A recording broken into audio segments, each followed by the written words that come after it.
So hello everyone and welcome back to Steve's allotment. Again, not the allotment. I am in the greenhouse again. It's still quite a nasty wet day out and I wanted to get on with some stuff in the greenhouse. You might have seen from my previous videos, I've recently been doing the greenhouse grow room, which has taken up a lot of time recently. But what I also want to do now is start tidying in the greenhouse because it is a mess. And I also want to start preserving some of the wood that's in here as well. So if I spin you around and I'll show you what I mean. So this is my worktop that I built in here about a year ago out of some old bed slats. The plan today is I want to get this preserved. You might be saying, oh, this is really tidy in here. You would be wrong. If I scroll back, I've got plenty of trays and things here. And then if you look across onto the top of the grow room, you can see I've got a load of stuff here. This admittedly was all stuff that was piled up over here, but I need to kind of limit what I've got in here and try and tidy stuff down. So as I say, plan is to clear coat all this, make it waterproof and make it a nice colour. But the problem I have at the moment is if I get any water or anything on this, it just stains, as you can see. I think all this here, I think I spilled a cup of tea at some point and it's just stained into this wood. So at least if it's a dark colour, it will match the other worktop and the inside of the grow room, but it'll also be well preserved. And my plan will be, as I get rid of all these tomato plants, which won't be too long from now, I will be preserving all of the wood in here. So there we go, that is the top of here all brushed down, hoovered, so it's as kind of clear as I can get it, because I want to get every little bit off if I can. And there's a few little bits stuck in the grooves, but I can't get rid of those. So the product that I use is this dark clear coat from Wilko's. It's the same clear coat that I've used on all of the wood of the greenhouse, and it's preserved that quite well over the last year, as well as giving it quite a nice colour.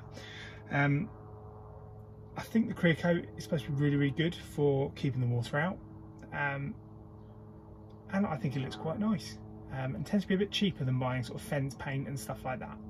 So I think I bought these last year about kind of Christmas time, as Wilko was getting rid of a load of their garden stuff, and I think I paid about £4 a bottle of this.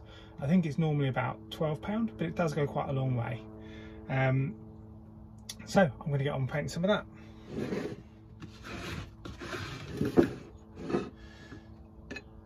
So all you really need for doing this is a little paintbrush, and I always use a pot to put the clear coat in. I think this used to be from like a dessert or something like that, I can't remember, but it's something I got free somewhere anyway, but it does quite nicely for this.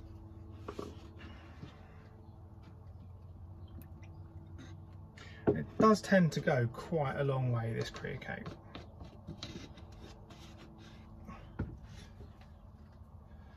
As you can see, I've already spilt some on here.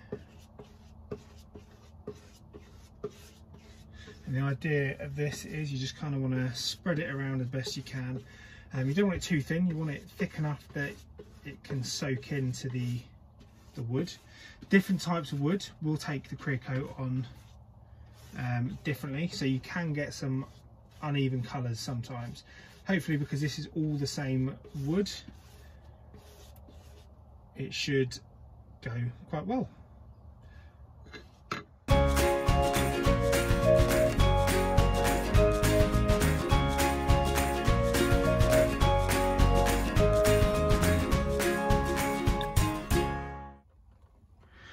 So there we go, it's about 5–10 minutes later, and with quite little effort we've got all of that done in the clear coat on the top. I think it looks really nice. It looks like it's brought the sort of textures of the wood out quite nicely, as well as preserving it. And it means there's now not such a massive difference between the colour of the greenhouse and of the worktop. So what I need to do next is to get all the supports and shelving painted as well, just to preserve those and just to bring the colour to a kind of consistent colour across the greenhouse. So there we go. I've spent probably the best part of an hour in here now clear coating. We've got the top done. We've also got the bottom bars here done as well as the legs, and of course underneath as well, because it's pointless doing one side if you're not going to do the other, really, because that could just rot from underneath. But now it shouldn't do, and I've painted every bit in here that I can get to. There's still little bits that I can't get to, but I've done the majority of them. As you can see, once again, I am not at the plot. I am in fact by the shed, and I'm just going to have a quick spin round and show you what the task is for this afternoon. Yeah, I'm sure I'm not the only one with a shed like this at the moment.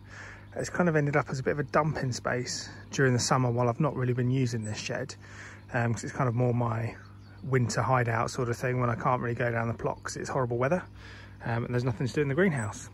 So I need to start getting this tidied. So there we go, we made a start in here.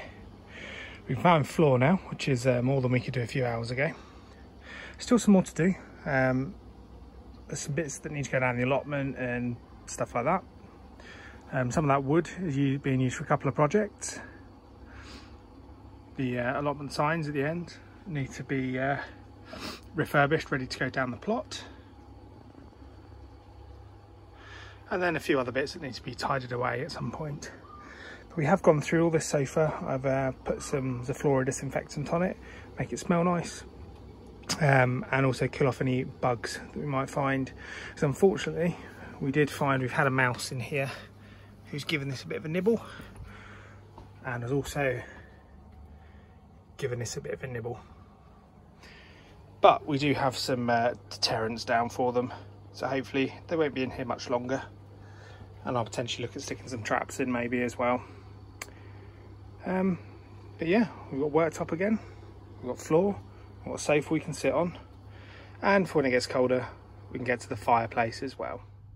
So thank you for watching that. That was just a quick little update of what I was doing in the greenhouse today. I will be getting on with some other allotmenty bits soon, hopefully. I have been away quite a bit recently with work, and I will have a lot of time away with work coming up soon as well. So I'll be going away for 6 weeks very shortly, with a day or two at home a week only. So it might be quite limited as to what I can do, but until then I'll get as many videos done as I can, and when I am back I will try and get the odd little video done as well. So thank you for watching, take care, and happy allotmenting.